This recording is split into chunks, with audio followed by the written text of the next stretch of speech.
This is the area where یہ وہ جگہ ہے جہاں پاکستانی صحافی ارشد شریف کی اتوار کی رات کو ہلاکت ہوئی. behind me here you can see we are having میرے بالکل پیچھے آپ دیکھ سکتے ہیں کہ ڈیٹیکٹیوز یا کینیا کی کرمنل انویسٹیگیشن کے ہومسائیڈ ڈپارٹمنٹ کی ٹیم اتوار کی رات کو تقریباً 10 بجے ہونے والے اس واقعے کی تفتیش کر رہی ہے. in Kajiado West. It's a very remote یہ کجاڈو ویسٹ کا علاقہ ہے جو کینیا کے دارالحکومت نیروبی سے تقریباً 100 کلومیٹر جنوب میں واقع ہے. اس علاقے میں زیادہ تر ریگستان اور جنگلی جھاڑیاں ہیں اور بہت ہی کم آبادی ہے.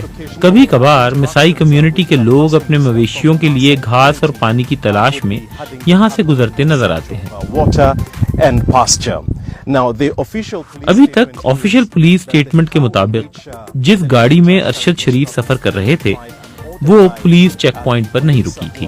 اس چیک پوائنٹ پر پولیس نیروبی میں ایک اغوا کی رپورٹ کی وجہ سے موجود تھی اور اس میں ملوث گاڑی کی تلاش میں تھی. particular car that was said to be linked with a kidnapping case within Nairobi. So the moment they defied the police نے شک کی بنیاد پر جب ارشد شریف کی گاڑی کو روکنے کا حکم دیا تو ان کی گاڑی نہیں رکی جس پر پولیس نے ان پر فائرنگ کی.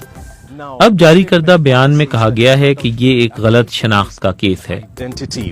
Now this has become a matter that has caused much اس معاملے نے نہ صرف کینیا میں ہی بلکہ دنیا بھر میں خاصی توجہ حاصل کی ہے. کینیا کی پولیس کا کہنا ہے کہ وہ اس کیس کی تفتیش کر رہی ہے.